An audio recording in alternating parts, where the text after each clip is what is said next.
Ja sam bio najmlađi. To je vrlo lijepo živjeti. Prvo stil života je bio skromnost. Onda mi nismo imali zahtjeva takvih kakvih sada zahtjeva imaju djeca. Bili smo skromni. Točno smo znali što naši roditelji mogu nama dati, dali su nam što nam je bilo potrebno i više nismo trebali. Osim toga, kad se odgaja u brojnoj obitelji, onda se odgaja sa socijalnim osjećajem. Ja nisam sam. Dakle, ne može meni sve biti što bih ja poželio. Dakle, mene su još i moja braća, moje sestre. Dakle, briga roditelja nas sve obuhvaća, sve nas grli, ali prema svojim mogućnostima.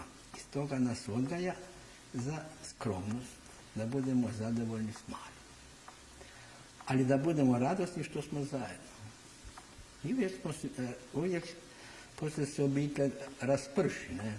Ode svaki na svoju stranu, ali uvijek smo se susretali radosno da smo zajedno. I lijepo imati braće i sestara, nisi sam. Nikad nije bilo dosadno. Ali to se živi iz molitve. Mi smo svaki dan kao obitelj molili. Nije se moglo zamisliti da bi u nedjelju jedan član obitelji ostao bez mise. Dakle, nedjelja nas je okupljala u počinku, nije se radilo nedjeljom. Središte je nedjeljnog počinka i života bila najprije misa, a onda su se pravili posjeti ili neki drugi primali posjeti i tako. Širilo se jedno, rekao bih, zaista ljudske i kršćanske odnose. I mi smo u toj klimi rasli, u klimi molitve, u klimi zajedništva, u klimi međusobnih. Voljeli smo jedni druge, roditelji nas, mi roditelje, ja sam tada govorio vi, sa poštovanja, mami govorio vi. Dakle, to je onda bilo onaj jedan odnos poštovanja djece prema roditeljima i onda se je priznao roditeljski autoritet. Onda smo znali da je poslušnost u obitelji nešto što stvara jedno zajedništvo reda.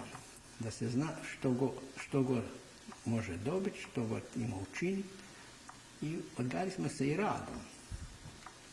Bilo da smo išli na pašu, bilo nešto na njivi, bilo u vinogradu, bilo na sjenokoši. Odgajali smo se i radom.